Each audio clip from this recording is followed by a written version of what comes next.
Good morning students. जैसा कि आज आपका सेकेंड क्लास है, क्लास 9 का सोशल साइंस। इसमें फ्रांसीसी क्रांति के बारे में आपको कुछ बातें बताई गई थी। फ्रेंच रेवोल्यूशन, फ्रांसीसी क्रांति। इसमें आपको फ्रांसीसी क्रांति कब से चालू हुई, क्यों चालू हुई, फ्रांसीसी समाज के बारे में बताया गया था और फ्रांस में लोग जीवन जीने के लिए किस तरह से संघर्ष किए इसके बारे में बताया गया। फ्रांसीसी क्रांति के प्रमुख कारणों के बारे में बताया गया और फ्रांसीसी क्रांति का प्रभाव क्या पड़ा था इसके बारे में अध्ययन किया गया था। आज हम लोग फ्रांसीसी क्रांति के दौरान हुई घटनाओं का अध्ययन करेंगे। फ्रांसीसी क्रांति की जो घटनाएं थीं वो अप्रैल 1789 ईस्वी तक जनरल स्टेटस के अधिकांश निर्वाचन संपन्न हो गए थे। तो जो जनरल स्टेटस था वो फ्रांस का प्राचीन संसद का नाम था, जनरल स्टेटस। 5 मई 1789 ईस्वी के दिन जनरल स्टेटस का उद्घाटन और प्रथम बैठक हुई थी। वहाँ का तत्कालीन समय का जो राजा था वो लुई 16वां, बहुत ही निरंकुश था। राजा ने बैठक में भाषण दिया और वापस फिर लौट गया। इस बीच बैठक में तृतीय सदन के लोगों ने प्रश्न पर हंगामा खड़ा कर दिया। तीसरे सदन के 4 वक्ताओं ने चुनाव के पूर्व यह मांग की कि उसके सदस्यों की संख्या बढ़ाई जाए, क्योंकि वो तृतीय स्टेटस के लोगों की संख्या जो कम थी जनरल स्टेटस में, यानी संसद में। तो उन्होंने ये कहा कि भाई हमारे भी सदस्यों की संख्या बढ़ाई जाए और मतदान सदन द्वारा आधारित किया जाए। तो उसकी तो पहली मांग को मान ली गई, परंतु लुई 16वां ने चुप्पी साध लिया और 6 मई 1789 ईस्वी को तीनों सदनों के सदस्यों की अलग अलग भवनों में अपनी अलग अलग बैठकें चालू हो गई, प्रारंभ हो गई। तृतीय सदन का जो नेतृत्व मिराबो कर रहा था वो मजदूर दल का नेता था, मिराबो, और क्रांति का बिगुल उन्होंने बजा दिया। मिराबो एक बहुत ही कट्टर देशभक्त था। उसके क्रांति के समय में तृतीय वर्ग का नेतृत्व किया और क्रांति को रक्तपात से दूर रखने का भी प्रयास किया कि क्रांति के दौरान वहां कोई भी रक्तपात, खून खराबा ना हो। मिराबो प्रथम श्रेणी का वक्ता था और निर्भीक था, डरने वाला नहीं था, ऐसा व्यक्ति था, देशभक्त था। तो फ्रांसीसी क्रांति के दौरान जो घटनाएं घटित हुई उसमें टेनिस कोर्ट की शपथ एक घटना घटित हुई, जिसका इतिहास में बहुत ही इसको जो है महत्व रखता है। फ्रांसीसी क्रांति में टेनिस कोर्ट की शपथ में 20 जून 1789 ईस्वी को जब तृतीय सदन के सदस्य सदन में आए तो लुई 16वां ने भवन को बंद करा दिया। ये लोग आए ही ना, सम्राट और विशेष वर्ग के लोग, राजा के लोग अधिवेशन को समाप्त करना चाहते थे कि अधिवेशन ही ना हो, इसलिए उन्होंने बंद करवा देने का टेनिस कोर्ट जो जगह थी, एक खास जगह थी जहाँ पे लोग बैठक किया करते थे, उसको राजा ने बंद करवाने का ऐलान किया। तीसरे सदन के सदस्य पास ही टेनिस कोर्ट के भवन में इकट्ठा होने लगे, वो नहीं माने और वहां एक सभा किया।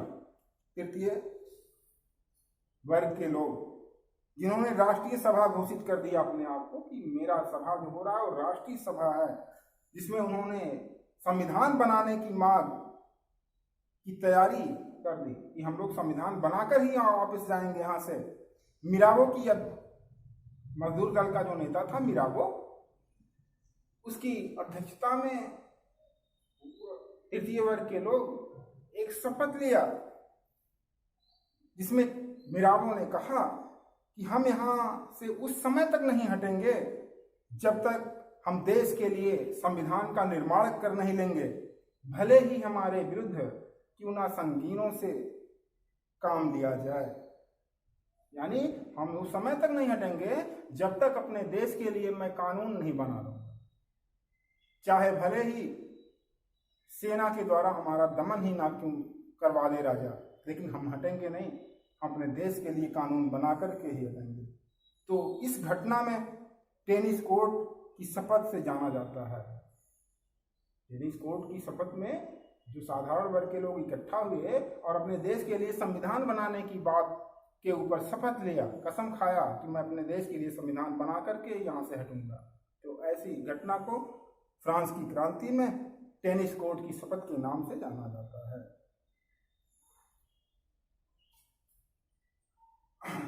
उसके बाद फ्रांसीसी क्रांति में बास्टील का पतन हुआ। बास्टील एक फ्रांस में एक बास्टील जगह थी, बास्टील का दुर्ग था। वहाँ पे एक बहुत बड़ी जेल थी जिसमें बंदियों को बंदी किया जाता था। वहाँ पे जो है एक ऐसी भी जगह थी जहाँ गोला बारूद, बंदूकें, तमाम हथियार रखे जाते थे। तो वहाँ की घटना में राजा ने वित्त मंत्री नेकर को पद से हटा दिया।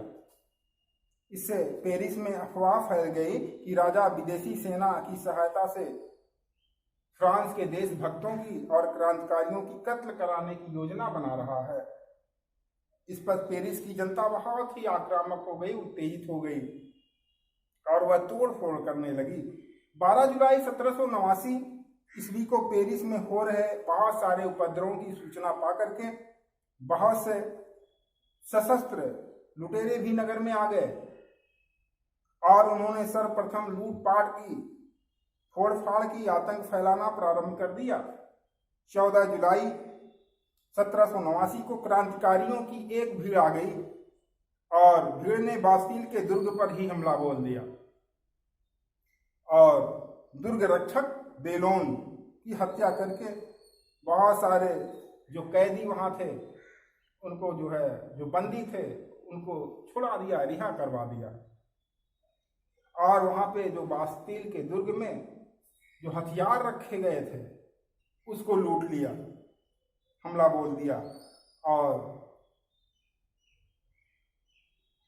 फ्रांस में निरंकुश शासन के पतन की पहली ये घटना थी, क्योंकि उस समय बास्टील का दुर्ग राजाओं की निरंकुशता का प्रतीक था और स्वच्छताचारिता का भी प्रतीक था कि वे स्वच्छाचारी होते थे। यानी वो अपने मन से हर जो भी सामान्य जनता से कोई राय नहीं लेते थे, कोई नहीं, जो उनकी मर्जी में आया वो कानून बना दिए, जो करना चाहे वो कर लिए।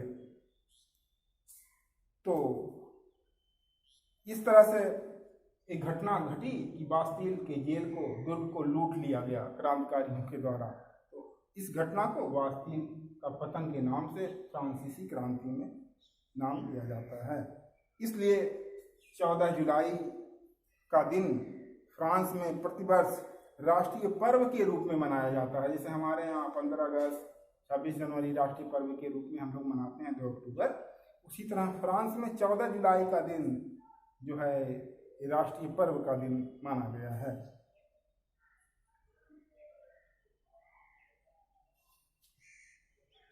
उसके बाद राष्ट्रीय सभा जो बनी थी उसके द्वारा कानून बनाया गया, निर्मित कानून बनाया गया।